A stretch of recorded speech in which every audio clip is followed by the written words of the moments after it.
We got to make sure the audio's good. Is audio good? If anybody can let me know that audio's good. I think everything's here. I think everything's present. Welcome. Dave here with Affordable Door and Gate. I'm glad you're here.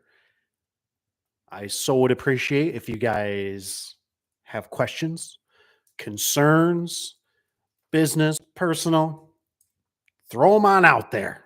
I'd love to hear them. Mr. Garage Door Guy 67. Hello. How are you doing? I hope you're doing well. Feels good. Feels good. I got a red Solo cup. That's not a Solo cup. It's a Genie cup. But in remembrance of Toby Keith, may he rest in peace. So, anywho, I like that. I like when you abbreviate. That's cool. Like, how about you? How are you? How about you? I'm doing pretty good. I'm not going to lie. Michigan's doing great right now. We don't have a ton of snow up here in Michigan. The weather's been pretty nice. You know, you're kind of getting like those nicer days for the guys, which is always great because who wants to drive in all the slush and the snow and the ice? And there's already enough crazy people out there. So anywho, I'm going to kick this off until we kind of get some people in here, get some questions and all that. Ran down here, same in Illinois.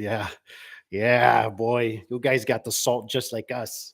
The nasty salt, the rusty vehicles. Oh, the Rust Belt stinks. Let's see here.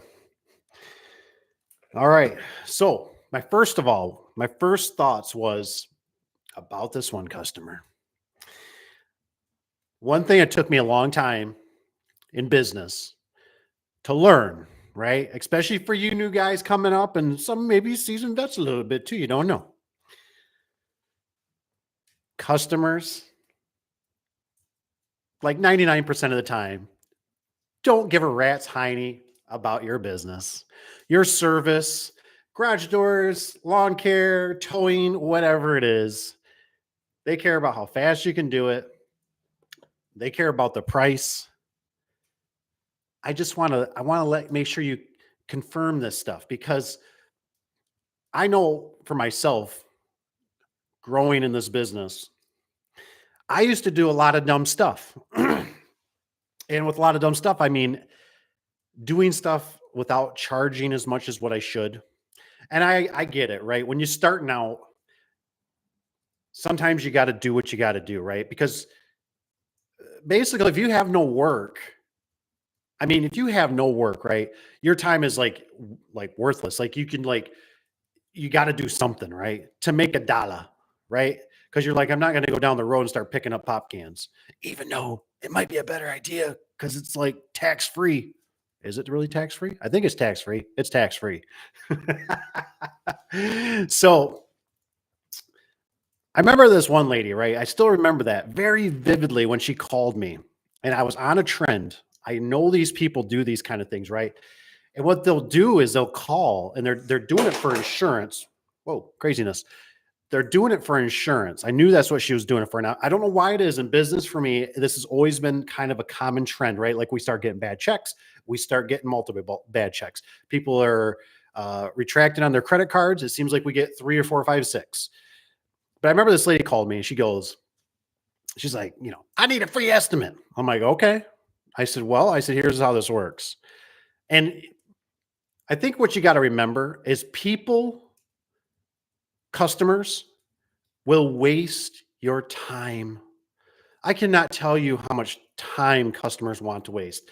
Yes, you got to swing, to hit a ball, and sometimes you get them out of the park. Very rarely though. But I would find out with this customer, right away, I could tell this was not a good fit. She said, I need a free estimate. I said, okay. And that's not a problem. I said, can you give me a, dimension? Well, I just need somebody to come out here.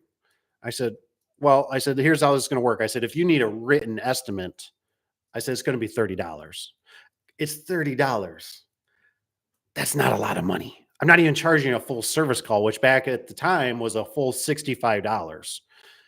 And I knew what she was doing though. I knew she was going to get that money.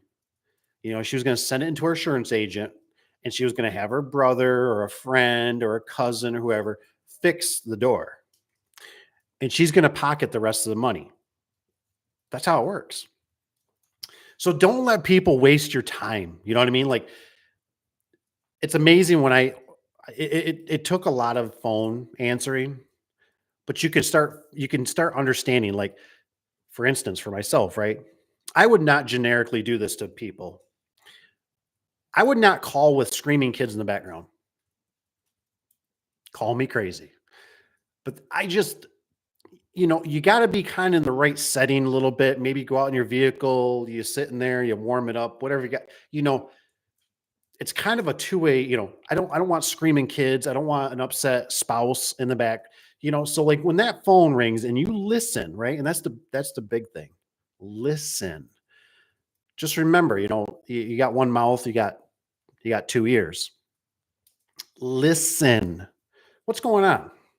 How can I help you? You know what I mean? And you're going to start picking up. And one thing I have figured out, which was kind of always weird, is that normally sane people, they can wait. They're understanding. As soon as you get that person that just, well, I gotta, me, I want, typically is already going to be a bad fit. You know what I mean? Like you're probably better off just kind of going, you know what? Yeah, called my competition. They're really good. You know what I mean?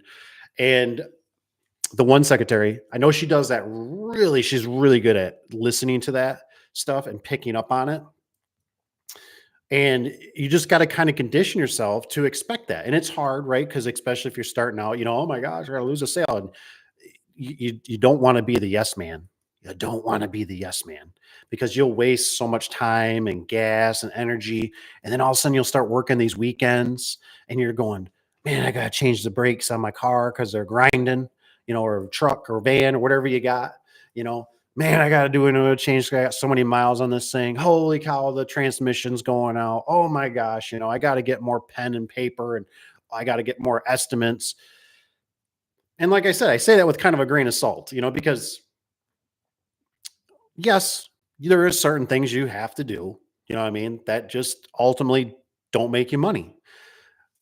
But I think about so many things that we do in the business that people are wasting because they don't care, and I think it really came around to me because uh like when I do the rentals and stuff and you do real estate and you have to hire contractors, you run into a problem and you just and it's so important for you how you handle it, right? So we had a well go out in one of the rentals and it was right around the COVID time. And this is on both sides, right? So one place I call, they tell me if I'm not referred or an existing customer, they don't even want to deal with me. Okay. Kind of put a little bit of a bad taste in my mouth. The lady could have been a little nicer about it. Just to been a little more genuine. You know what I mean? To say, hey, I'm sorry, we're so busy. We can't handle anymore right now. And I go, you know what? I understand that. I understand it's hard to find good help. There's people with sickness and everything kind of going on. I understand that. You know, Try give us a call back in the future. If things don't work out or you need help, maybe another 6 months or something keep us in mind. Just something a little more softer tone. Call another place.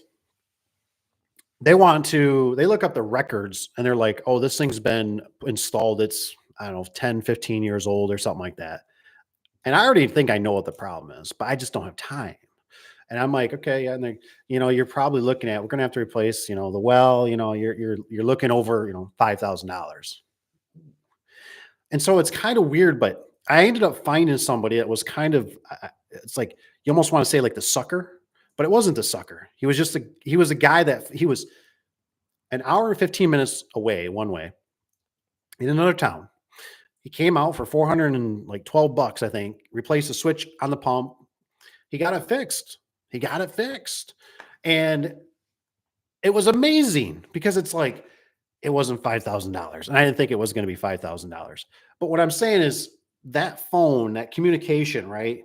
As a tech, as a secretary, you have to play things really gentle, right? But you also have to know when to say, you know what? I don't think we're a good fit. And you have to make hard boundaries, Mr. Justin Johnson. Howdy. How you doing? Glad you're here. So in the business, we've had a tendency, right, that we've gone into. I used to do the automatic sliding doors, like you'll see at your grocery stores or hospitals or lumber yards. Some of them that have automatic sliding doors. That was a big mistake. You know, gates have always been kind of a weird one for us. Sliding gates, cantilever gates. They're not too bad with a little bit of fencing. Not too bad. Not too bad. There's still quite a bit of meat on the bone. Car wash. The car wash was a completely different animal. And I remember with the car wash, this guy was probably, we were just talking about the other day, me and the wife, and we were like, on his end, it was probably smart business because I was traveling so far. I was traveling anywhere between 2 and 3 hours one way across the state. And I wouldn't charge the full hours on the road, right? I would kind of reduce it down, or if I was out there, I charged more when I was kind of on site, maybe charge an hour or two just for traveling. And I found that, the customer kept using me and using me and using me, right? But the problem was I constantly had to do this stuff after hours. I constantly had to go 5, 6, 7, 8, midnight, 3 o'clock in the morning to go do this stuff. And when you're still trying to run a business, right, and you need to be the leader the next day and you need to tell people what needs to happen, plus you still got to answer the phone for certain customers, it's a big challenge. It's really tough. So with a lot of customers, like with Lowe's, right? I remember Lowe's one time, they would send us like to go do a detail. And it was just basically to make sure the door was going to be the correct size. And they would give the customer price. And they kind of worked it like you get like $30. It's $30 to go out and do a detail and do the paperwork and then send it in. And then if you got the job, it was like they didn't give you like the full 30 or something. It was like they gave you 15 instead. You know what I mean? Because they're like, oh, you sold the job, you're going to make more money now to install the door. So you're making like 15, maybe like plus 218 or whatever it was for like a 16x7. I used to tell myself all the time, I go, what in the heck? I go, who the heck gets off the couch for $30? This donkey right here. And we did a lot, too much traveling, but it was nuts. So I always want you guys to remember that how they'll consume your time. And don't be afraid to say no on things. I had a lot of jobs I'd go to. And I remember I ended up, one I did for like $45. And this guy wheeled and dealed me. He says, oh, well, he says, I called this place and they said they'd do it for this. I have no proof. I decided, I said, okay, that's fine. I said, we can do it. We can match that price, just kind of. So yeah, I said, we can match that price. So I go out there, right? I start working on this door. And I kid you not, the building's leaning. I remember I'm on my hands and knees. It smells like cat pee, cat poop. I'm like, are you kidding me? And this guy's hovering over me. He's very overweight. He's dressed very not nice. Let's just say gut hanging out and he's sitting there and he's, and he's like, you got it fixed yet? And I'm like, look, buddy, you're getting this at a discount. And it was a photo. I think I had to try to resplice. I didn't have one at the time on the truck or something. And it corroded because it got basically somebody beat it up, on the bottom with a garbage can or broom or whatever. And I remember telling myself, I said, this is just stupid. I said, why? What am I doing here? I said, first of all, this should be a full service call. And so you got to remember that, sometimes insanity is doing the same thing over and over and over and expecting a different result. And I just don't want you guys to think that you got to be a yes man. You got to set boundaries. And so here's an example, for the business. What I always kind of learned, which always worked good for me, is I always tell you guys about loading up the night before. getting your trucks and stuff, get everything prepped as much as you can the night before. You'll sleep better.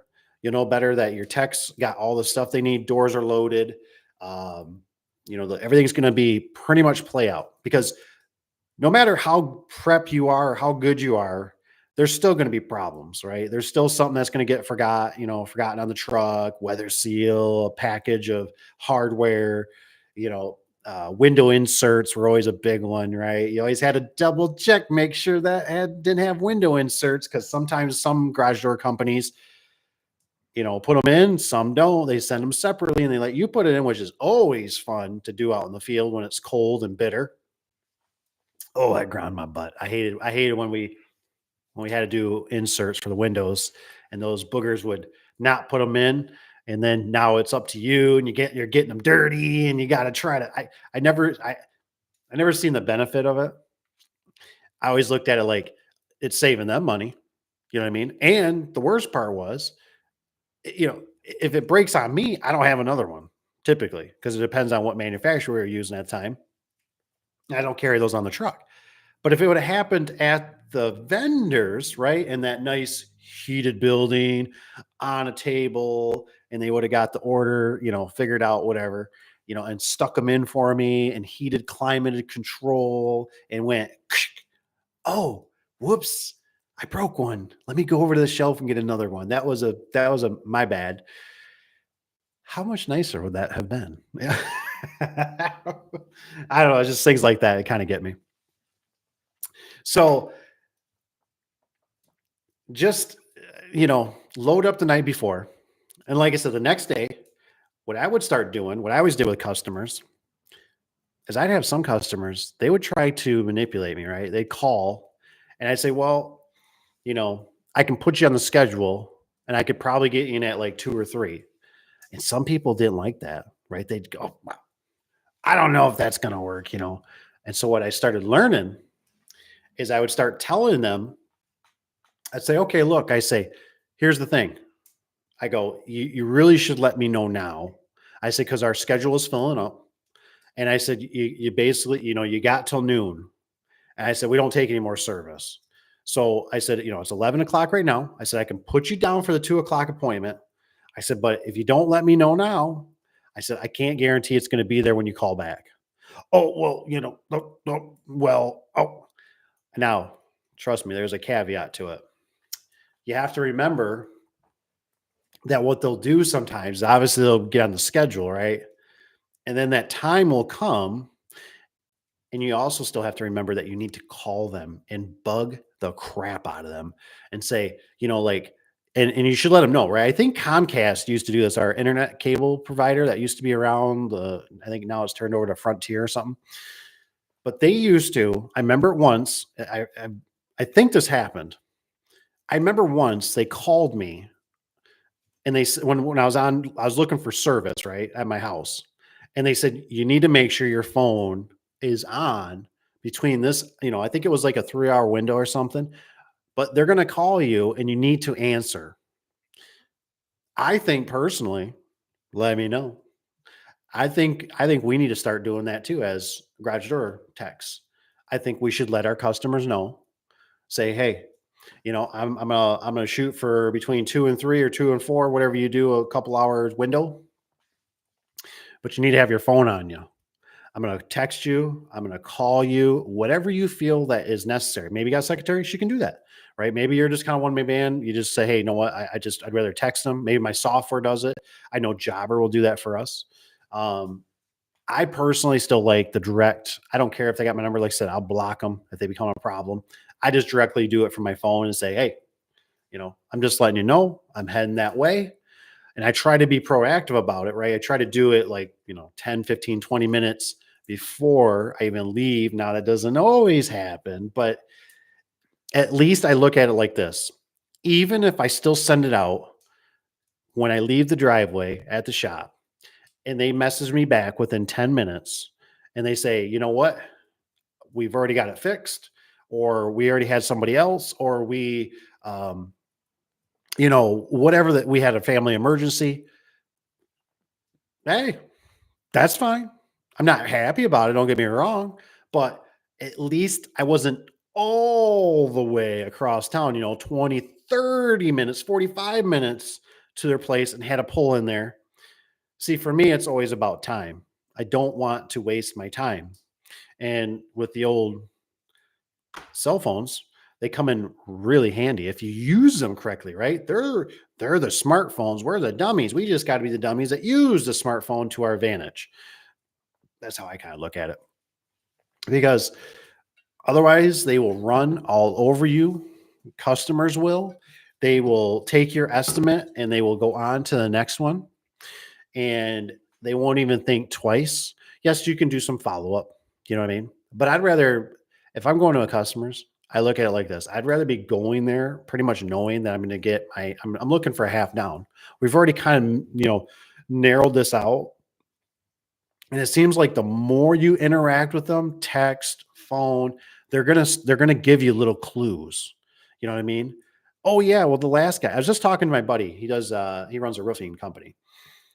And he was telling me how he's doing this one. Oh man, this one's like, oh, it's 2 hours away. But you know how those roofers are. They make so much profit. You know, they can just drive around all day in their brand new pickup trucks. And he was saying how the customer, wanted a repair. It's a $2,000 repair. The house is a huge, I don't know what it's a like 50 or I don't remember what it is. It's a huge number. I think he was talking more like $50,000 profit for him. You know what I mean? For his business.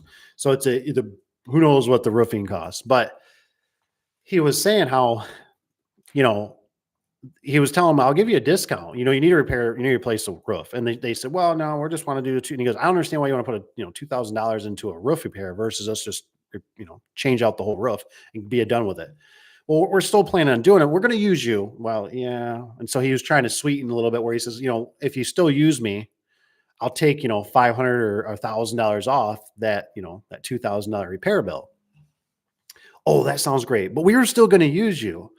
And he says, well, and he's already given me things. We weren't even like, I'm just listening. Right. And he tells me, he goes, oh yeah, well, my husband already knows what color and what design. And I'm going, man, this sure does sound like this customer's already interacted with another roofing company that's already spent time. So my buddy's going to go in there, right? And he's going to be like, so what do you, and the guy's probably going to show him a brochure even that came from the other company.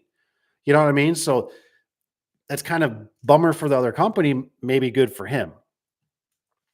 So there's a lot of wasted time in this stuff.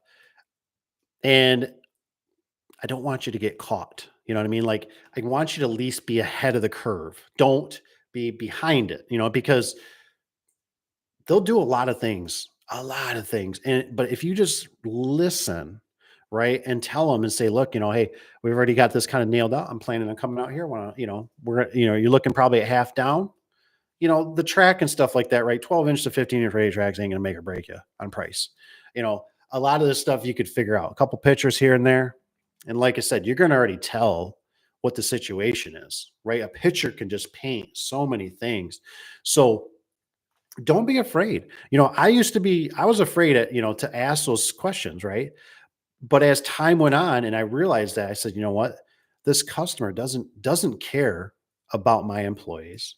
They don't care about if I get a new vehicle or I get a nicer used vehicle, or that my kids got to go in the hospital, or I gotta, put a dog, or I got medicals. They don't care, because people are just wired to be selfish. You know what I mean? People are wired to be greedy, and some people's greed is a lot, some is little, and the more you can start figuring that out, the less you won't spend so much time screwing around with some of these customers. You know what I mean? Like, I don't know. It's just one of those things that I wish somebody would have taught me this stuff when I was kind of going through it, because I just didn't ever have anybody to talk to about it. It's nuts. You guys got any questions?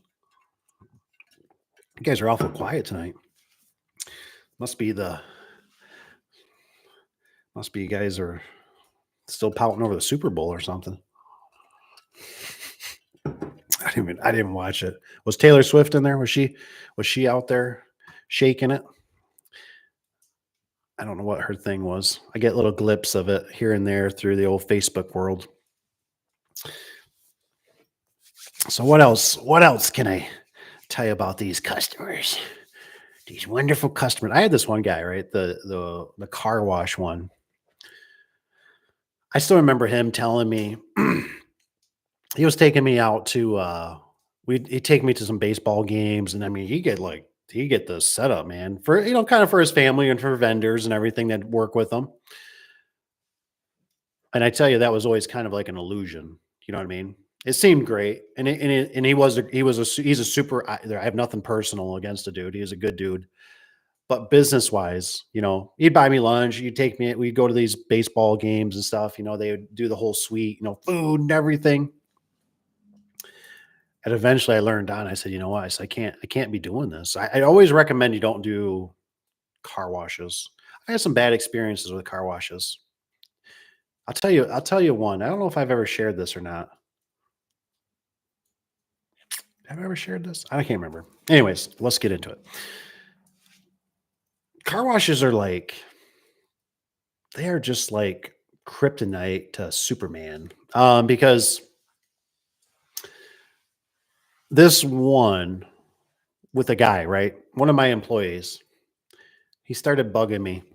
And I remember the problem is, of course, every car wash. I mean, I remember even after I was kind of out of the business a little bit, Cap, he decided to do one during business hours, right? Has all the right to do this, right? And the owner calls me, calls him, I think even called one of the secretaries, and just chewed their hiney out. How could you shut down my business? Blah, blah, blah. I got cars lined up. And it's like, but what's always the funny thing is? When the door breaks and the door doesn't open, guess whose phone's blowing up? Secretary, Cap, foreman, who's in charge, employee, any phone number I can possibly find. When can somebody get out here and fix my garage door? It's down. I'm not got nobody going through it. Oh, really? Well, remember that day we couldn't shut it down to put cables on it? Yeah. Well, guess what? The cables probably finally snapped. And so now the door's broke. And guess what? I'm working 2 hours away. It's fun. So, anyways, that was always one scenario, right? Same dude, different place, right? Because I had 3 or 4 different car guys, the owners we worked for. And anywho, so this one, right? Guy's bugging me, an employee, right? He's bugging me all day. He knows the job that's going to happen that night. He's like, man, I need the money. I need the money. And I'm like, he's like, let me go up with him. And I'm like, nah. Nah. We need 2 really good dudes. We need Cap and me, man. We're gonna knock this out. And it's got to get done in the nighttime, right? Because that's the only time we can shut it down. We're taking down an old door, putting up a new door. And of course, the car washes, right? The car washes, it's all brick and it's all nasty, rusty, everything. And the environment's just not fun. And there's blowers that are in the way. It's a bad scenario. So finally I said, you know what? I got to let go. I can't do it all. Can't do it all. So I tell him, I said later in the evening, I said, hey, I said, you're going to be able to go. I said, I'm going to let you go. Really? Oh, sweet. That's awesome. Whatever. And I'm like, yep. Just please do a good job. So anyways, they go up for the night, right? I load them up that night. We get everything put on trailers. We got the trucks. I think we sent 2 trucks, 2 truck plans, what we call it. And so we send 2 trucks up and 2 guys. And I remember the night I was having a super hard time sleeping. I was just like, man, so I kept texting Cap and I'm like, hey man, I'm like, you guys doing good? And they're like, oh, we just got the door finally unstacked, and all and I'm like, what? I mean, it's 10:30, 11 o'clock at night. What? Oh, you guys still didn't get, I text them around 1 o'clock or something like that, how's it going? How's it going? I'm just waiting for hey, we need a hammer drill, or hey, we broke a bit, or oh my gosh, somehow we forgot the weather seal or the clip mount seal to the door or something, and I'm like, okay, not a problem. I'll run it up. Because let's see, it's about 50 minutes. So basically an hour one way. from the shop. And so finally, about 2, 3 o'clock comes around, and I said, I gotta go to sleep. I gotta go to sleep. If I don't go to sleep, I'm gonna be trash the next day. So we end up. I finally just lay down, and I'm going to sleep. I get a phone call. Like I said, it's like I don't know. It's like 2 or 3 in the morning. I get a phone call. Ring, ring. Hello. Yeah. What? What? Who? He fell off the ladder. What? No. What? He's unconscious. What? He's got blood coming out of his mouth. Are you? He's what? You got. You got to go. You got. You got to go because I was pinching myself so hard in the face. It wasn't even funny because I literally thought I was dreaming. I literally thought I was dreaming. I just thought there's no way. He climbed up on a 6 foot ladder. The other guy, his eyes rolled back of his head, just went white, and he just fell off the ladder. And he hit the metal rail, like the ones that let your tires so you stay in track, that metal tube rail. Well, when he went down, pow, I mean, he smashed it, you know what I mean? And he laid there on the ground, unconscious. So when I got off the phone, Cap was literally, the ambulance was showing up. I could hear it in the background. I mean, I'm like, you don't even know where to start when that kind of crap happens. I mean, you don't even know where to start. So here is a friendly reminder for you garage door people that have employees that are maybe thinking about having employees or workers or all this, or even if this is friends or family. I'm pretty sure you can find one online, is my guess, but you should definitely consider going online and get yourself an emergency form. I didn't have one. So now that one of my workers is knocked out, I don't know what to do, right? And so, first thing is, you know, wake up the wife, wake up. We got an emergency. So, she runs out of bed. She thinks, something's on fire. And I'm like, we got a problem. Well, I can't get a hold of his wife because I don't have an emergency, right, for him. I know her through Facebook, but I'm not friends with her or anything. And I don't even know how to really use Facebook at the time, right? I mean, nowadays it's like they'll tell you, you know how it is. People will show you that they're online or they're active or anything. This was just like, I don't even know how to I didn't even know how to message through it at the time or anything. But all I was trying to do is I was going to add a friend, you know what I mean? Thinking that would do something. But what I'm saying is, then I was going to drive over to her house. And then it's like, you sit there and you go, oh crap. You go, hey, you know what? If it was me, right? If it was something that happened to me, I don't want you, I don't want you bugging my family. I mean, let them sleep, let them have their rest. They got school, they got work tomorrow. Let them know in the morning, what I mean? When they're waking up, hey, something happened. Cause kind of in a nutshell, what are they going to do? Right. You're going to be in the best care. That's why you called, 911, right? That's why you called them, right? You had an emergency. And so hopefully you're in the best of care, right? The ambulance, the doctors, everything are going to take good care of you. And, but at the time, I thought to myself, I don't know if this guy, how bad this is, right? I don't know if he's got a brain injury. I don't know if it's I'm going to get a phone call in an hour or something, and I'm going to be talking to a doctor, and they're going to say, hey, he's only got, probably another 3 or 4 hours to live. And I'm gonna be like, oh my gosh, I can't be the one that's gonna be you know what I mean? Can you imagine, right? Can you imagine the wife or if he has a husband or, coming to you, yeah, how did you not let me know? I never got to say goodbye, or whatever the case may be. And I'm that type of guy. I will take care to you. I'll take care of your family as best as I can. Does that make sense? So now I'm like, oh my gosh, he's got a couple kids now. He's got a wife. Like, I'm like, I gotta I gotta make sure these kids like can have the best life that they can have without a dad. You know what I mean? So with that being said, what's weird about it, I've said this before, right? You got to watch, this is how drugs can add up. I didn't know he was doing a little bit harder drugs than what I was anticipating. I figured I never seen or knew or smelled anything. I thought he was probably doing pot. You know what I mean? I thought, but I was under the impression I always kind of did the, like, nah, that's just kind of their personality. You know what I mean? Like erratic, whatever, mood swings.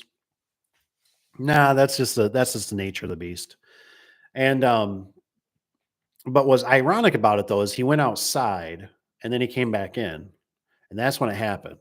So it was almost like he either did something when he went outside and it hit him too hard or something, you know what I mean? Because at the time now, Cap calls me and he's like, hey, he's gone. He's like, he's been picked up in the paddy wagon, I mean, he's still alive.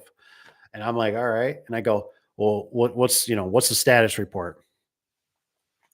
And I remember him going like, well, the door's half stacked. And I'm like, oh, I'm like, are you kidding me? I was like, so of course, in the frantic of like not really knowing what to do, I said, let's meet back at the shop, because I'm trying to like figure out, do I have to go in like I have to, go bang on his wife's door and wake them up? Do I have to schedule for a funeral? Like what's going on here?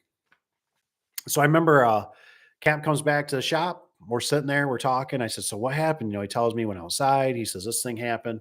I'm like, all right, all right.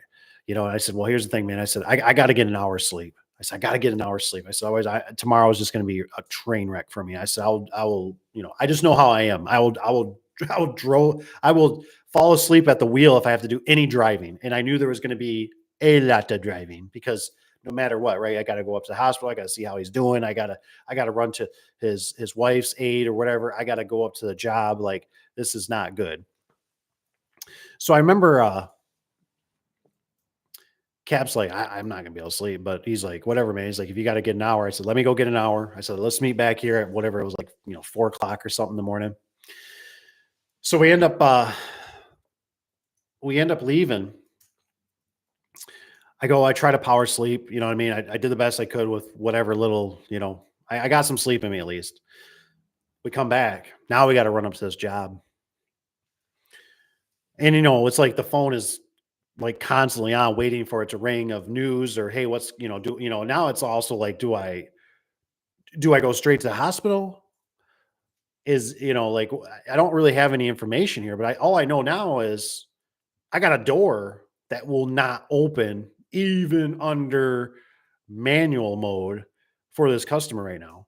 And the day is supposed to be a sunny shine day, and there is going to be a ton of customers that want to come through that car wash.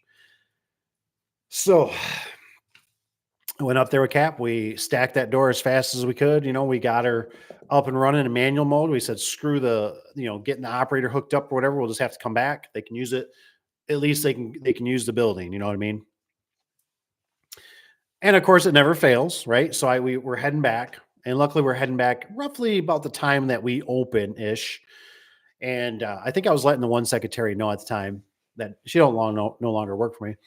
But I said, hey, I said we had a little problem, and she's like, oh my gosh, are you serious? I'm like, yep. And so I said, this is what we're doing. I said, and then my lead guy, right, never fails. My lead guy calls me and he's like, hey, I'm not going to make it in today. And I'm like, are you serious?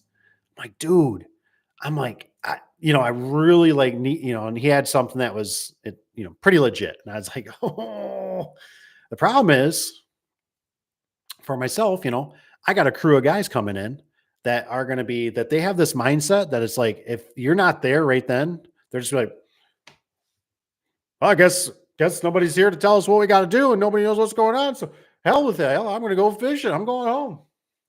And so they will do that kind of stuff.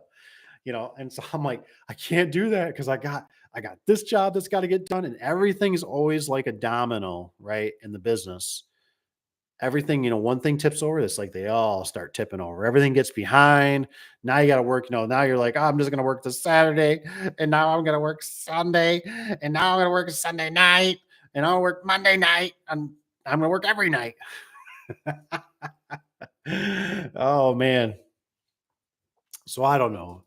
Do you guys ever experience that? Have you guys ever experienced an injury, including maybe yourself or a worker?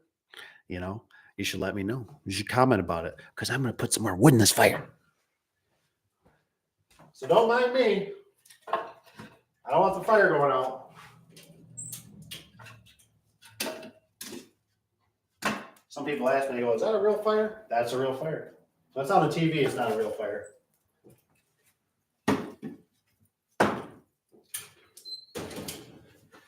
I tried tricking the wife the other day. I told her something about, I said, would you rather have a gas fireplace? She said, no. That was the right answer. The real ones are always better. Unless you're like a hotel or something. I just rather, it's even nice just having a gas one, right? So, anywho, boy, you guys are sure quiet tonight. Any questions? Like I said, I don't know how much longer I'll stand here. I need some questions. I need something to stimulate the mind. I wrote some notes down. Let me just double check my notes for just a minute. Yeah. Oh, man. Mr. Rich. Mr. Rich. I don't remember which one it is. I should put this out there. I got Mr. Gentleman tomorrow. And he offered to actually pay. And I said, no. I said, you ain't got to pay. So what I did is, he wants to kind of do a consultation over the phone. And if you guys are ever struggling, I really don't have a problem with it. We obviously have to work both ways, and just realize that, I'm busy with a lot of stuff, and, my schedule is, limited, but we'll fit it in. You know what I mean? It's a slow process. You know what I mean? And obviously as time goes on, cause the funny thing about YouTube is obviously is, you get to see me, but I don't get to see you to some degree, except I get some of you guys that are sending me pictures and stuff of your setups and that through the old telephone. And that's pretty cool. I ain't gonna lie. I like seeing that stuff. Which one was it? Was it Rich? I don't know if it was somebody that sent, remembers they sent me one. It was with the winch on the front of the scissor lift. Excellent. I would have never thought of that. And they got it powered by the scissor lift. I thought that's ingenious. I would have never thought of that. That was a really cool idea. Instead of, it was like weird because like, oh man, I can't do it on here. I was gonna say I'd show you pictures, but I can't do it on the live. But I think about my old tip trailer, right? I had a single axle. Golly, what was that thing rated for? I don't know. I finally stepped up in the world, and I could afford. I finally bought. I bought a nice scissor lift trailer, and it's one of those things. Like, let me tell you now. If you're ever gonna get into the scissor lift game, you better have a damn good trailer. The trailer is like key to a scissor lift life, because I started out with a $600 one. I think it was $600 or $800. And I bought it somewhere, boy, it was a little ways away, but it was a metal deck. And I thought it's a metal deck. I said, it'll hold anything. It was a double axle, but the whole body tilted, the whole bed, but it tilted, but it was a weird pivot. It was like towards the front. I don't know. It was just a weird. I wish I had more pictures of it. It's weird because I still got the trailer, but the trailer's being used for something else. I can't really take pictures of it.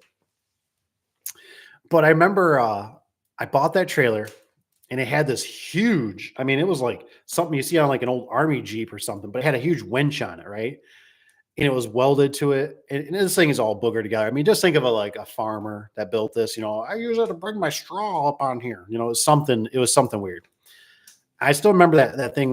We were on an angle, right? We were in a truck launch, where semi trucks would back down, and we're doing this job for this customer. It was a big commercial customer, and we were doing the one over by our area, and then he wanted us to do the other 3 locations, which this building had it had hundreds of doors, garage doors. I mean, there was probably 150 garage doors all along these buildings. Huge.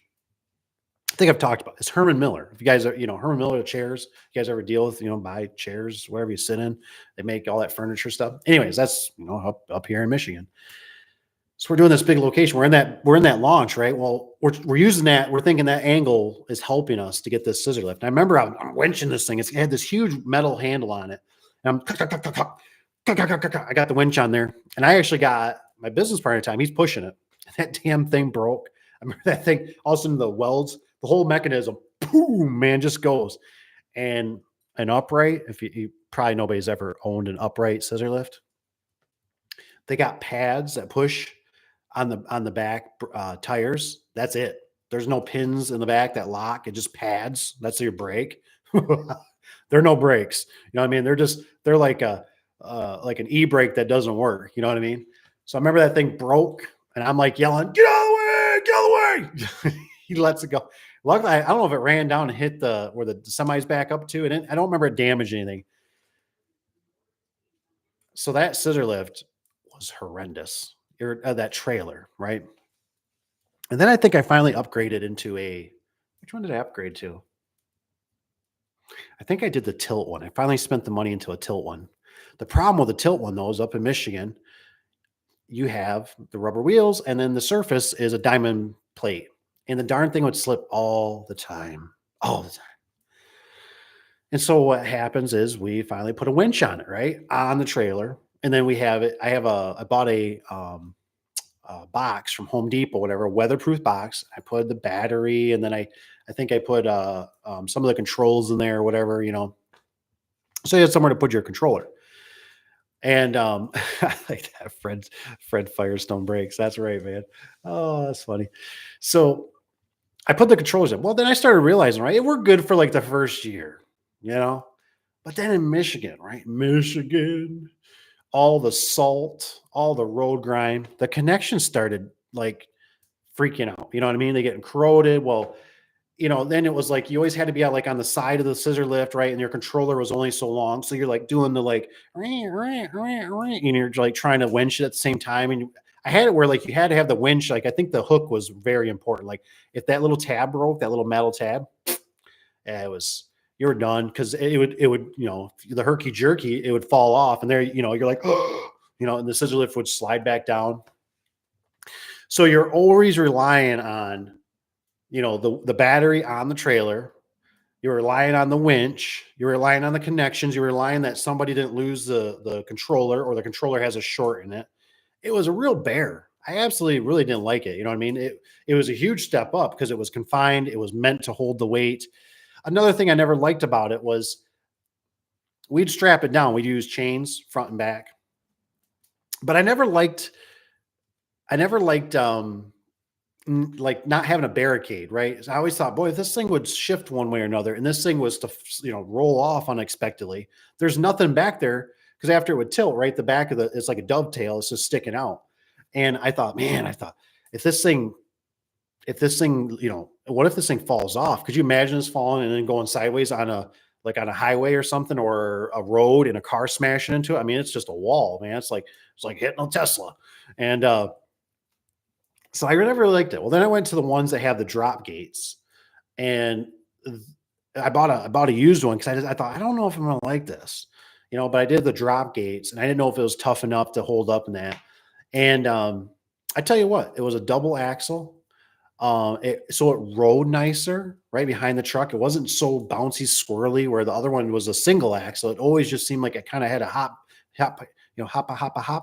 to it. And so the double worked nice.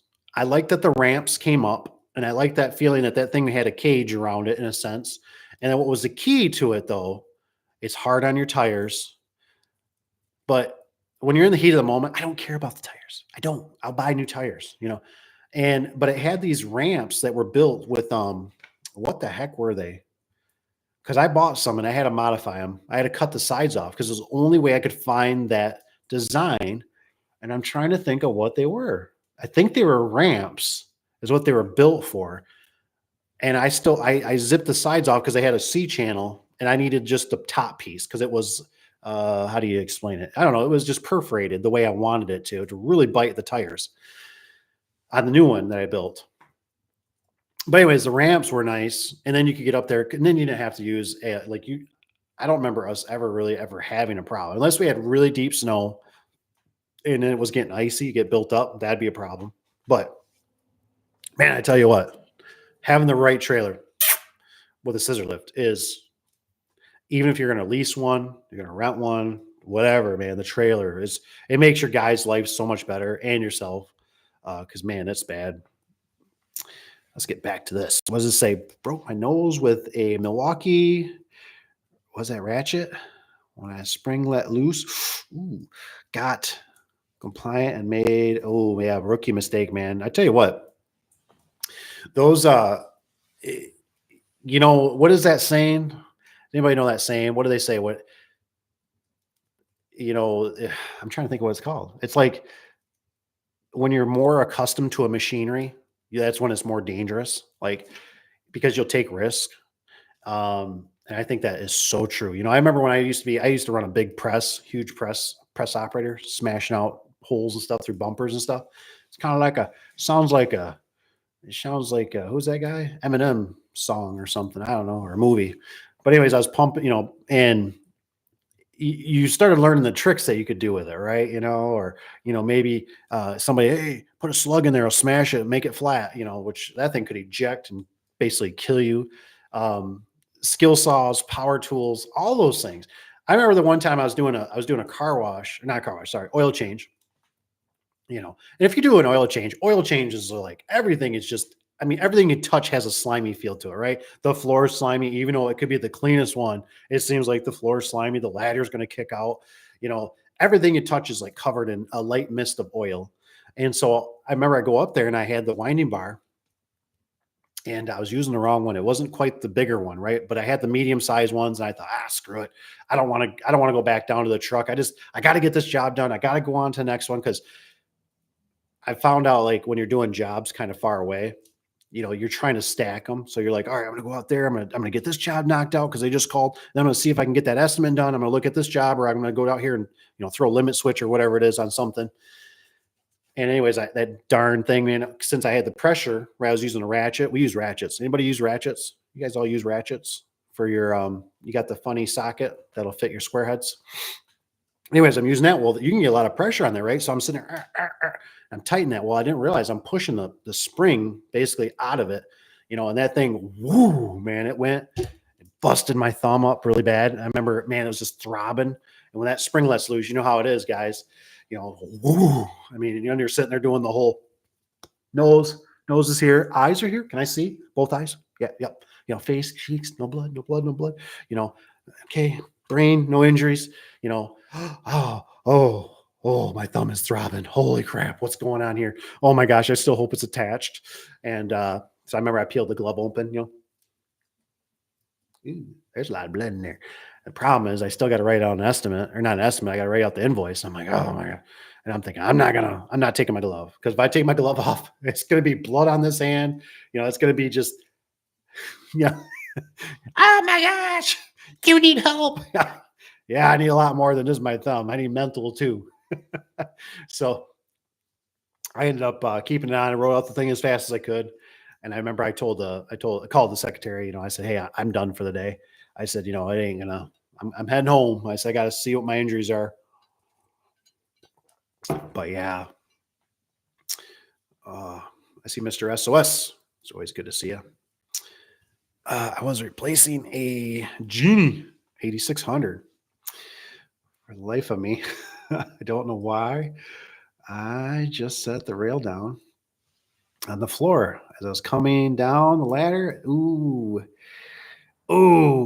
ankle. Ooh, fell on my butt. Ooh, man, that brings up a good one. I'm glad you brought that up. Oh, let me think of it too before I forget. Mr. SOS, are you going to the I think there's an IDA show coming up. I thought out in Vegas. Who this guy? Who this guy? I didn't know if you were going. I'm thinking about going. Think I should go? Do you guys think I should go? I thought about going. But anyhow, sprained ankles, man. I tell you what, this might be a good life lesson for some of you guys. I personally, I wear tall boots. I haven't had a problem recently, right? I don't know if this was just because I was younger. I don't know if it's just because now I wear taller boots. I don't know, but I have this weird instinct that if something hits my ankle, it's almost like I collapse to some degree, right? Not every time, but I remember I was doing a door with my business partner at the time. We had the long trailer and we backed up into the driveway as best we could. And there was contractors there. It was a house being built, remodeled. And so there was a lot of hustle and bustle, right? Well, at the time, even I remember we're walking in the trailer, right? The trailer's only like 4 foot wide or whatever. And my business partner, including myself at times, we just jump right out of the trailer. Really stupid, really hard on your body, hard on your knees. Well, anyways, he's doing that, right? We're shuffling around or something. And I forget how it happened. Oh, I remember. It's because the back gate was sitting against the trailer. And I jumped out of that trailer, right? With holding, two stacks of a whatever this was, a 16 by 7 door is my guess. If memory serves me right. I think it had windows in it too. And for whatever reason, on my ankle, I was wearing tennis shoes because it was a hot summer day. And I remember my ankle hit that, tailgate that was sitting, on the side. Man, I collapsed. Pow! And I remember how that thing popped. It was just a loud. I mean, it's like it goes through your whole body, almost into your head. It's like pow. I remember I went down for a second, and I'm like, I'm all right. I'm all right. I'm like, let's just get this. He's like, oh man. He's like, are you all right? I'm like, fine. I'm fine. I wasn't fine. So we got the doors in our hands, right? And so finally, I get them over to I get it over to the sawhorses. I set the doors down, right? And now there's like, it's kind of like the doorway and stuff, and then there's like a corner, most garages. And so I go over in the corner, right? And I remember I pull my knee up to my chest, right? And my leg is throbbing so bad. I'm like, oh my gosh. Like, and I all of a sudden I do that whole like I'm starting to feel like I'm blacking out. I'm seeing stars and that. And I remember this contractor, right? He wasn't being mean. He's just being, normal contractor, right? He walks past me. He's like, oh, he goes, man, it looks like that sucks. And I thought, I mean, I was just my adrenaline was pumping so bad. I was like, I'll show you how bad this sucks. Come here. Oh. I could have just plowed him in the face. You know what I mean? Because I just had so much. Ugh. So I finally, I get back up. I'm sure as Mr. SOS even did, you kind of get back up and it's kind of like the embarrassment. It's kind of like, I'm fine. I'm fine. Well, come to find out, it was weird because I could still work, so I just powered through it. Yeah, it was uncomfortable. But you know what the worst part was? The worst part is nighttime. So I get home. I think I had two black Labradors at the time. I get home. I'm single. I'm single at the time. I get home.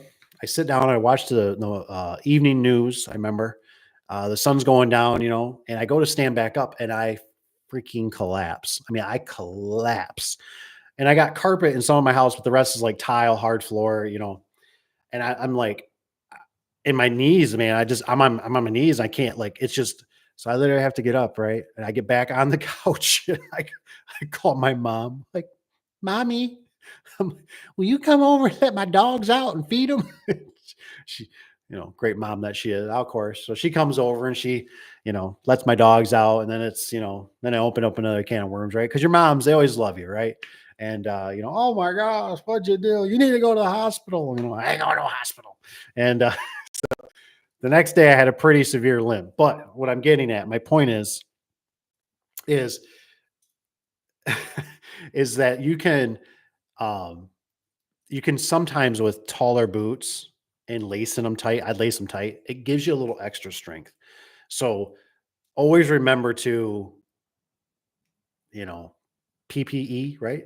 Protected personal equipment, something like that. Protect yourself, basically.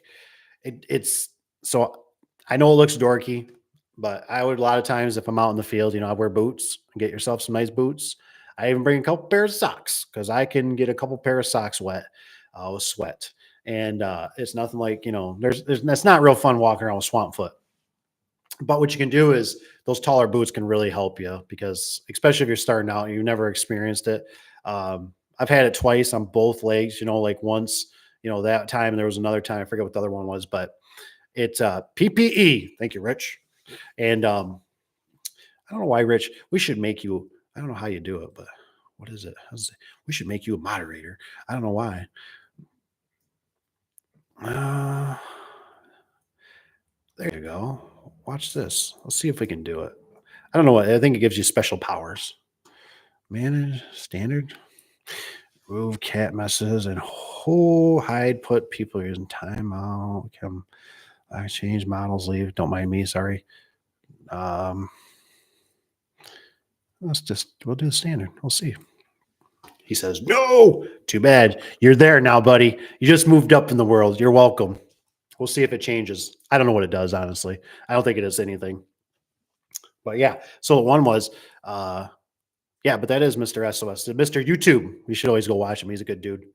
I'm hoping one day we can hook up. So I didn't know if he was going maybe to the Vegas. I thought it was in Vegas. Does anybody else get these?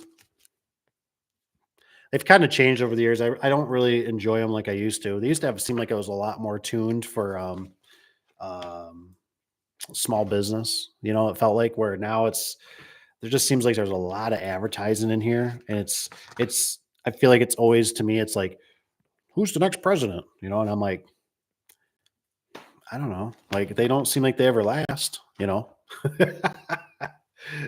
So I don't know. And like I said, I haven't gone to one in a while. I thought about checking them out, see what's new out there. So what else is on here? Let me see here. But yeah, not me, but it says not me, but I've put a lot of struts on lifts to help them lift things. Oh yeah, put a lot of struts on lifts. Let's see. It says HD. What is this? It says cool, nice to meet you. Oh man. It's like now you're highlighted blue. It's crazy. Let's see. What's Mr. SOS been up to lately? Huh? We should all say hi to Mr. SOS. He's a good dude. I guess he's got a lot of valuable information, that's for sure, on those garage doors. I don't know if Mr. SOS is doing any Mr. SOS, have you had any problems with the genies? With the RPM sensors? I hear it's funny because I heard it from Cap, and then I heard it through a builder that just through the grapevine. I see him at the store, and he goes, hey, he goes, your guys had to come back out, and he says they had to change out the opener, and I'm like, huh? And I said, it's because it's an RPM sensor. What's up, Mr. Tanner? And I said, yeah. Which we just change them out now. We don't do parts anymore. I had a bad experience with that with an old gentleman. And I was mentioning this to the wife. I said, it's kind of crazy how you start figuring out, in the garage door industry, right? Like for instance, like with Lowe's, right? I found out you could do a custom you could do a custom order, and that's how you could get like more money padded in there. So it's pretty much like you almost did that, like in, you know, bless the secretary for telling me that at one time that says, basically you can always, like always put like the floor isn't level. There's certain little niches. But anyways, I remember about this opener. This was a Genie opener. This was years ago, and it was through a box store. And I remember this guy, and these are the things like you can get into the customer, right? And their heartfelt things, you know what I mean? Where so I go to this guy, right? Super cool dude. He's that guy that's got that old like, pickup truck, where it's got the topper, right? It's got the lean to it, right? The old man's truck, you know what I mean? But it's a clean truck. It's a nice truck. He takes pride in his truck. He's worked hard for the years, right? And I think it's one of those things like we know, you know, you, me, we're all going to be there, right? We're going to be there. We're going to be old people one day, right? And so, anyways, I go there, right? And the guy's wife just passed away, and so I remember his wife passed away. I think he just had some kind of he either had back injury or he had back surgery. I can't remember. And so I remember I go there and he's got this opener in a box, and I don't remember if we were doing it through Lowe's or Home Depot at the time, or if it was just a customer we decided to take care of. And so I'm like, all right, we got this, right? So we start whipping this thing together. He even bought the extension because I think it was an 8 foot tall. And he's telling me he's on a busy road. He's telling me, he's like, I'm having a hard time. He says, I can't lift this door, to get my truck out and do my, grocery shopping and go get dog food for my dogs. And I'm like, yeah, I get it. I get it. So we install this thing, right? The darn thing doesn't work. It is just glitching out. Now we've installed hundreds of Genie openers. And I'm like, oh man, I'm like, what is going on with this thing? And so, I call Genie, right? And I'm like, what do I, this, that, we'll send you parts. We'll send you parts. Well, the problem is they send you parts. Well, you got to wait, 2, 3 weeks, whatever, until the parts come in. So the parts finally came in. We go back, and I don't remember if it was, so much like, hey, like I had them sent to me or he had to have them sent to him. I can't remember that situation, but I remember we got them. We come back, right? We install them. Opener's still not working. God darn it. Well, now I'm ticked, right? So all of a sudden the light bulb, bing, goes off in my brain. And I said, hey, okay. I said, you still got the box for it? He goes, yeah, actually I do. And he goes, I still have the receipt. Excellent. Excellent. Bring it out here. So I remember we shoved this thing, back in the box, and everything. And we take it to the store and, luckily they changed it out. But what I'm saying is I should have done that from the get-go. What is the point? You know what I mean? Like I shouldn't have messed around with getting parts. So now at times, even with our own customers, we don't do parts. We just go out and swap the head out. We bring another one. But what's bummer for, like that RPM sensor with the Genies is that, like you go out, right? What are you supposed to do? Bring 2 openers? And I guess Capwa, the way he explained it is Mr. SOS tearing it up. I love it. I hate party people. And so he, so now what are you supposed to do? Bring 2 openers? And that's why sometimes I get irritated with these manufacturers where I'm like, please make me a good quality product. But I thought I heard something that he could take them back in, and he might have sent all the ones that we had problems with, even a couple other ones that had different problems that,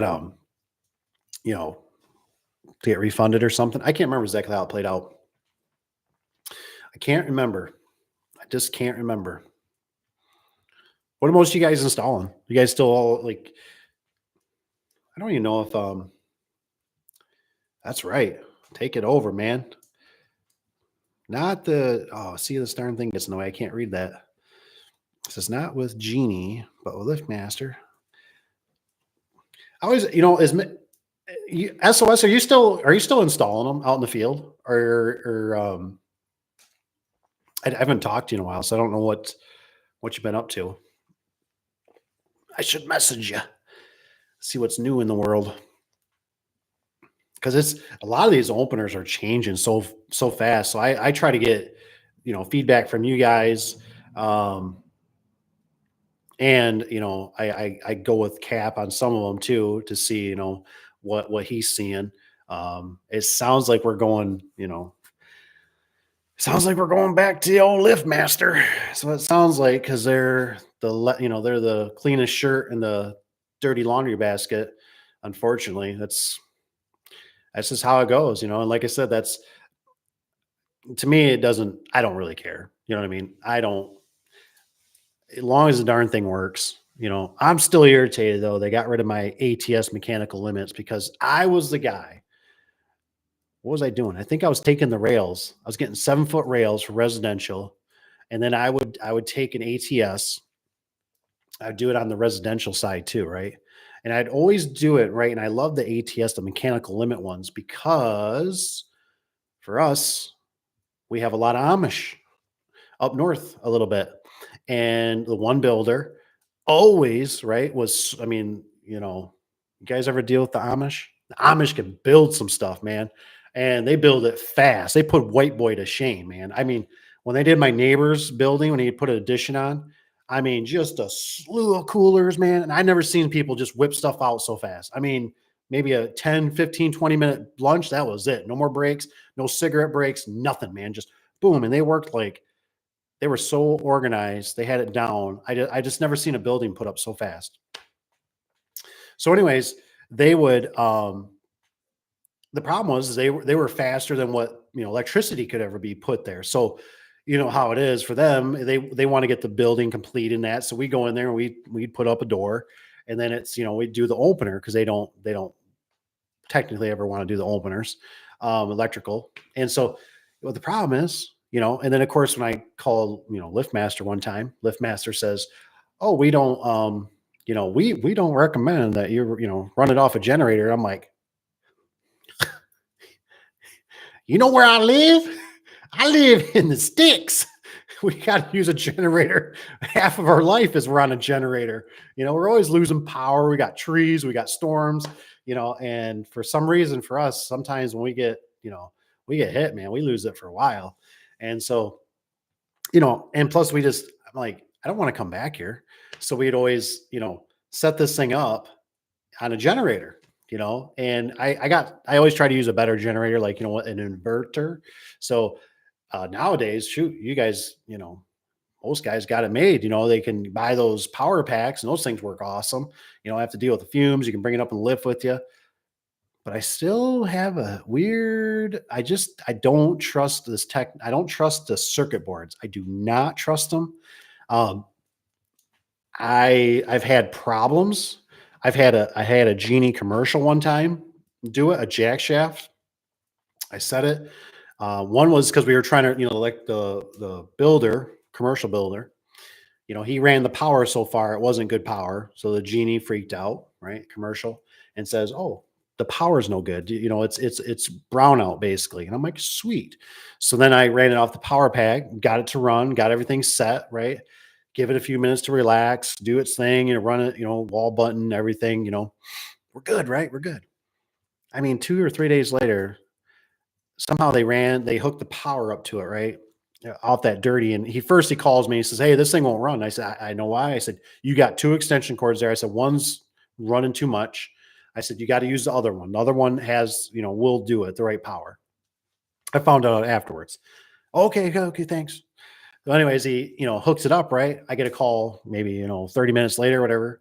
"Hey man, this door is all screwed up." I'm like, "What do you mean?" He goes, cables are all wrapped around the shaft." I'm like, "What?" He goes, "Yeah." He goes, "It's crooked." I'm like, "Oh no." Now here's the thing. I trust this guy, right? The guy that called me. He's a really smart cat.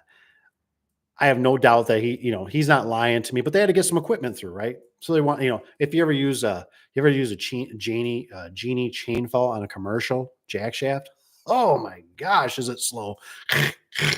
And it moves just little by little by little, the door. So I don't blame him for wanting to hook it up. But anyways, after he hooks it up, right, it won't work. It won't. It threw the whole thing. So now, what do I got to do? Right? What do I got to do? I got to jump in a truck or a van, right?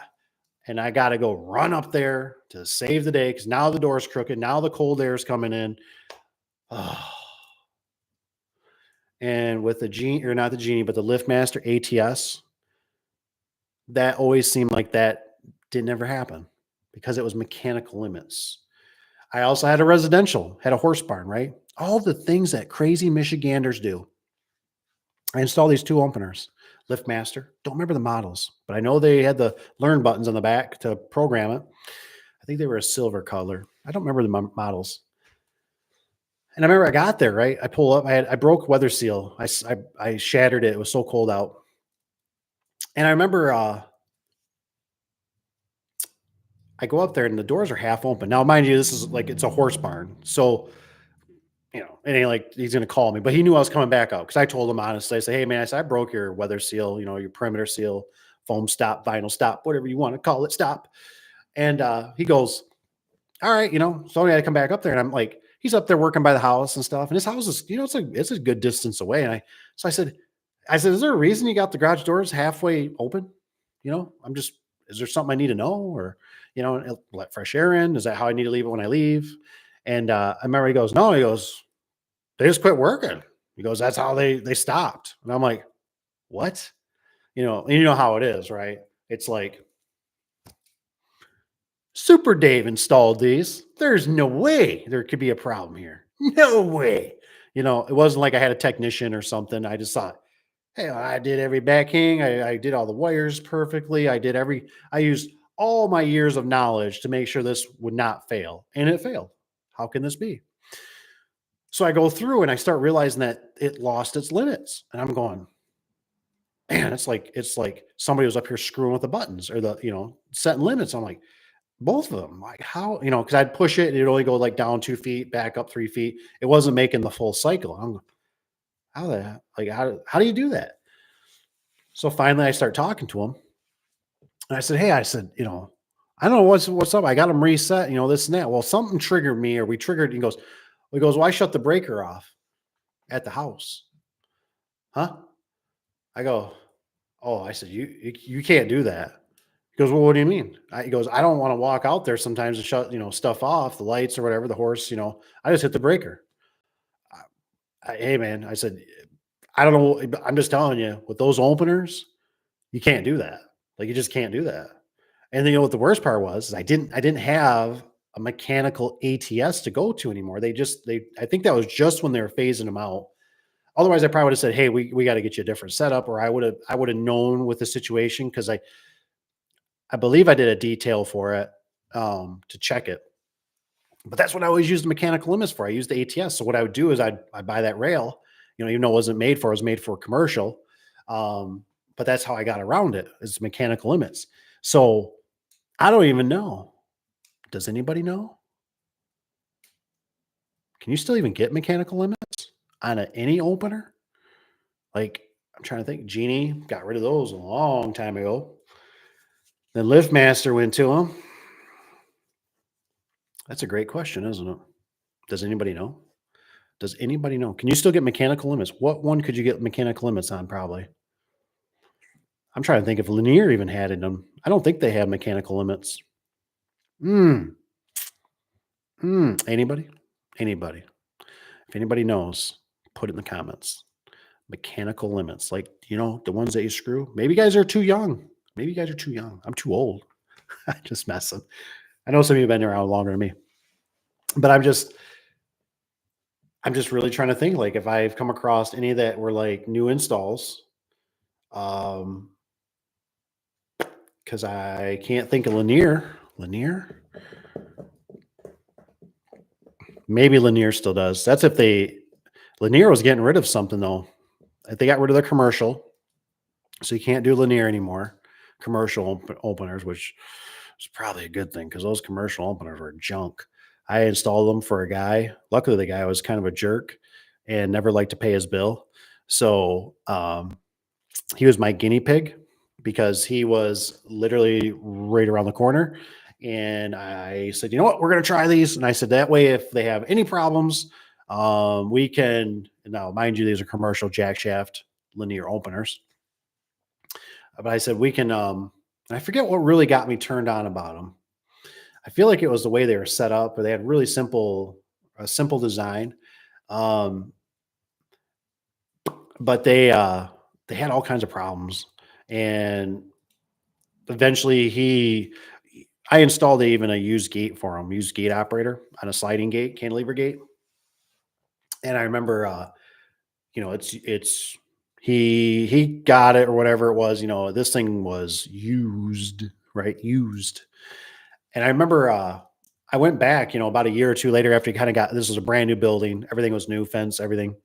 And I opened it up. It looks like a space station in there. I mean, it's like, what is all this crap in here? And he's like, "Oh, I got security." I mean, this guy knew more about this thing than I did. He's like, and I'm thinking, oh, like you got all kinds of stuff hooked up in spots that shouldn't be. I don't know what you're doing here, but this is like your baby now."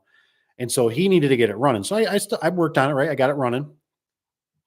And I still don't see any comments about mechanical limits. And anyway, so we sent him a bill, right? A very, whatever, $120 bill. We're there for a couple hours, whatever.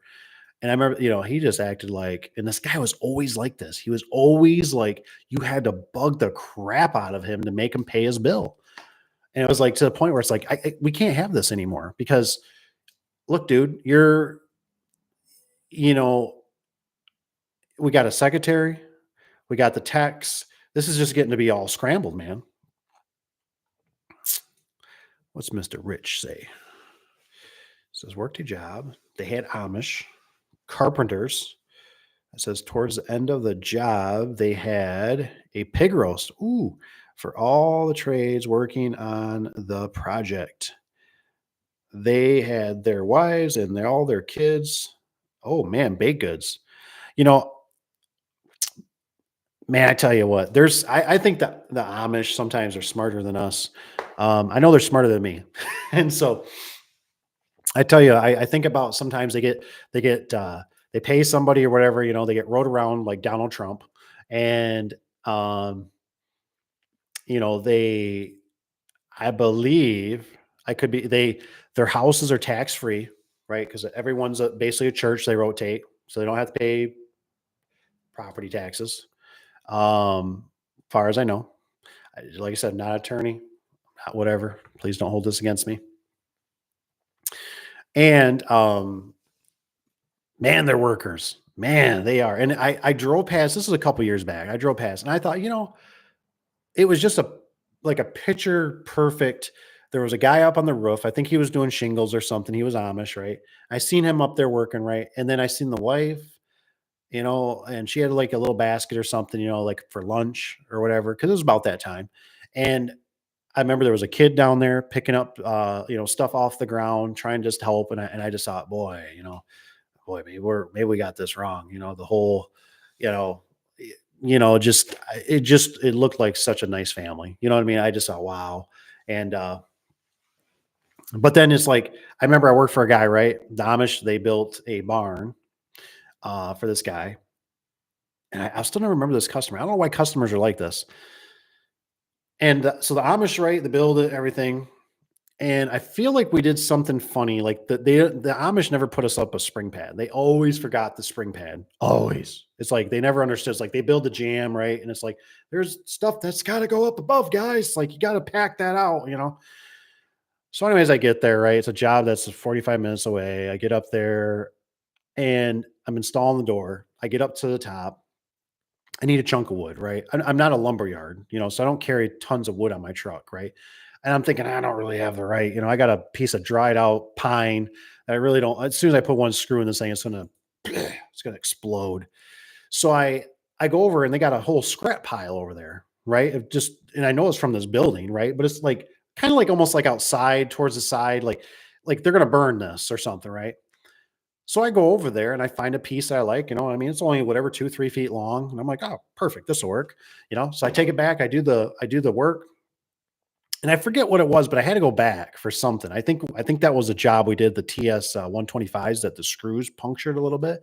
Or maybe it was the Amish installed it and they poked, and I don't remember anyways, but I remember the customer, right? He comes out and he goes, you had to fix that board up there, whatever, blah, blah. And I'm like, yeah. I mean, something you just don't even ever think of. And he goes, "Where'd you get that wood?"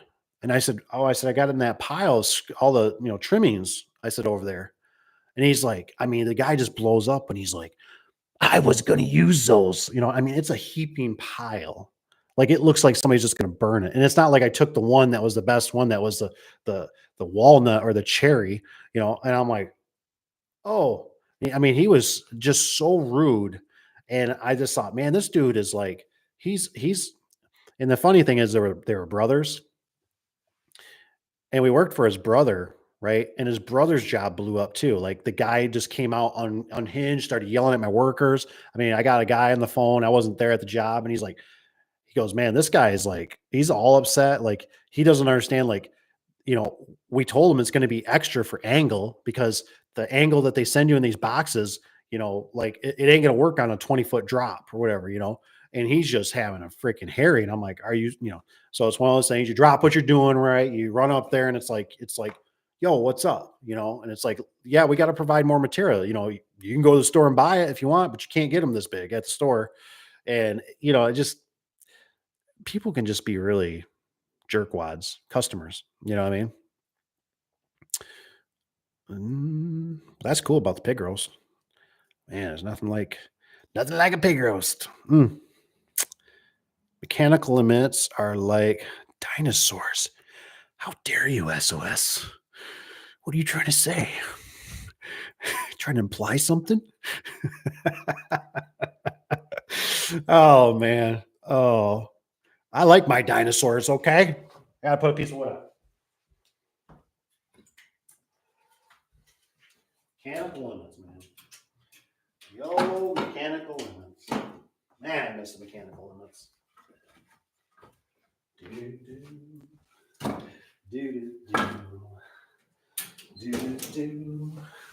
Gotta keep it warm in here. You don't give gas away free. Oh, all right, where were we? Let's see here. What is this? They had Mennonite. Oh, okay. Drive them to their job site 2 hours away. Yeah, Mennonite. Those were like, remember when they used to, what was it called? What was that movie or that show? Wasn't it called The Amish Mafia? Wasn't that like on Discovery Channel? I used to watch that. I was like, oh, it's like they're going to kick some butt. I'm sure it was all hyped up. It's kind of like, what was that one, Storage Wars? Where they put stuff in there and they make it all hyped up. I think that's kind of why I don't watch TV anymore because sometimes I just go, it's not even real.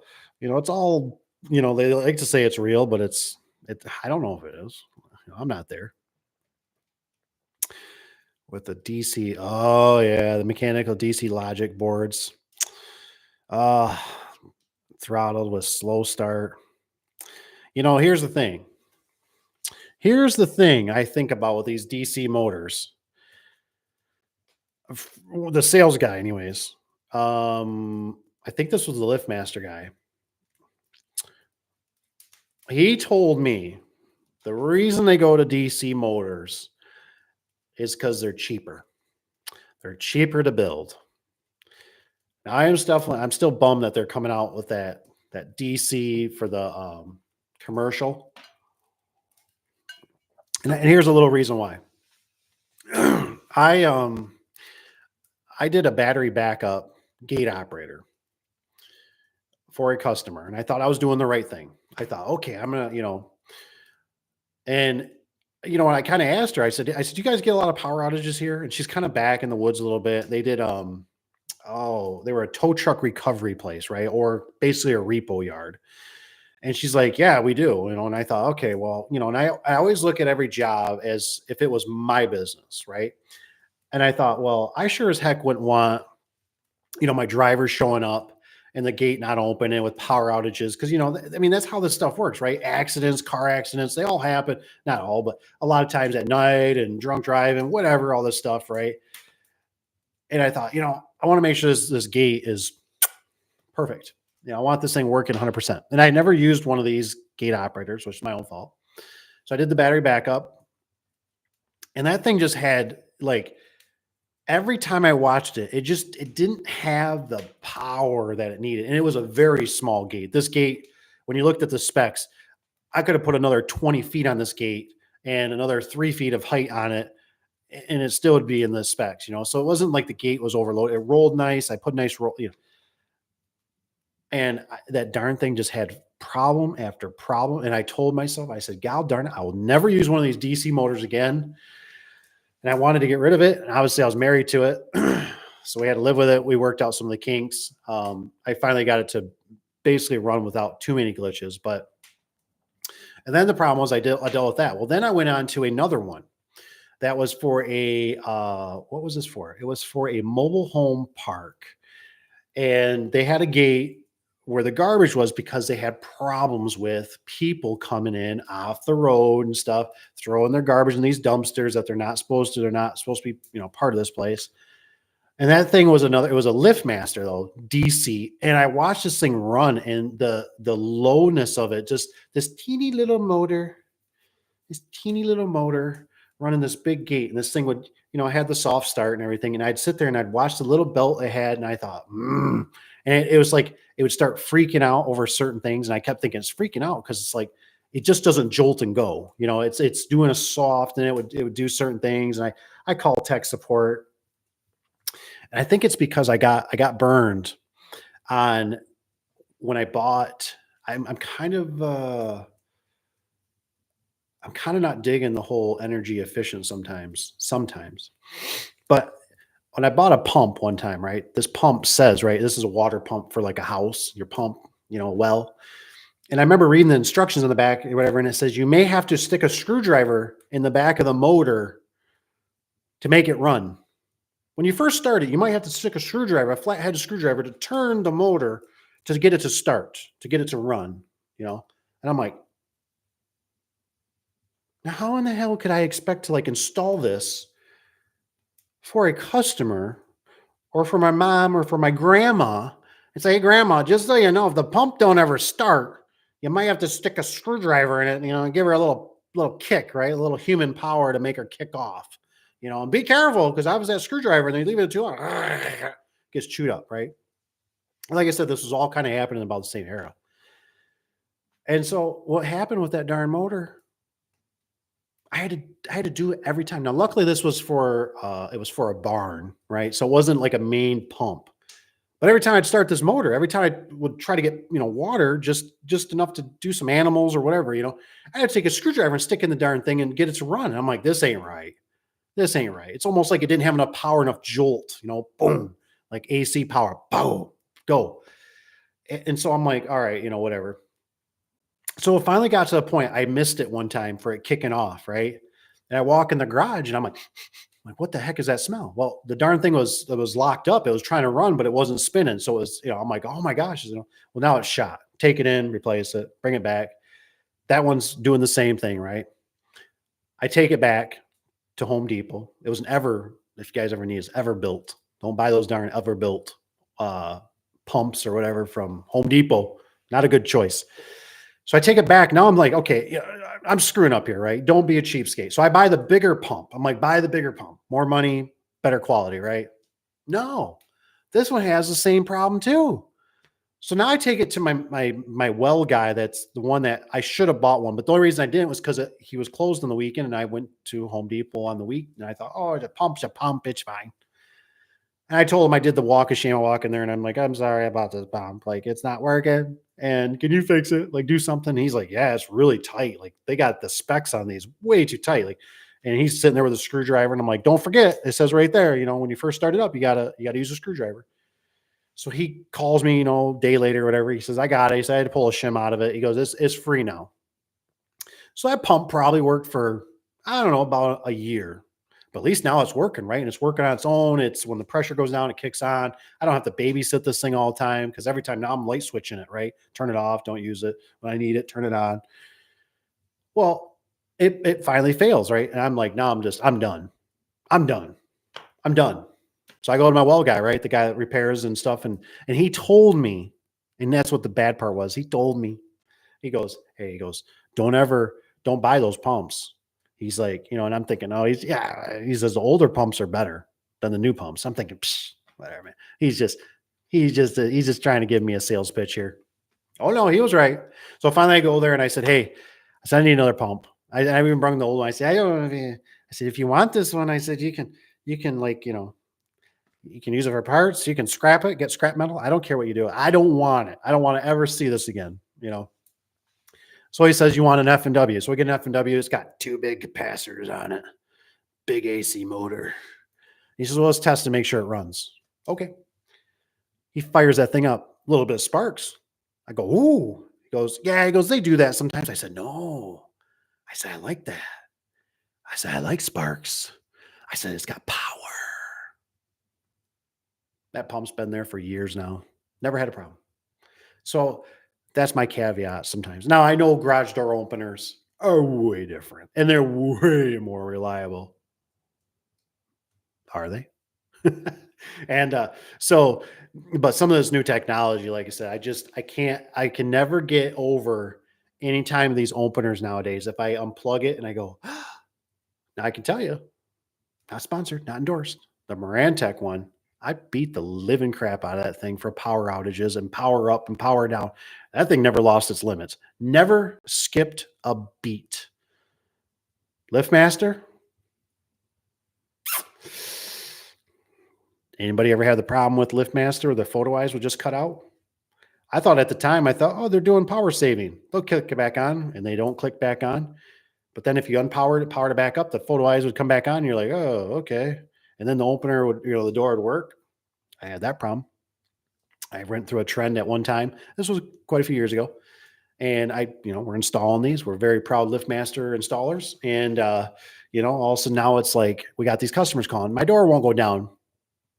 I know exactly why your door won't go down. It's because it needs to be unpowered and powered back up.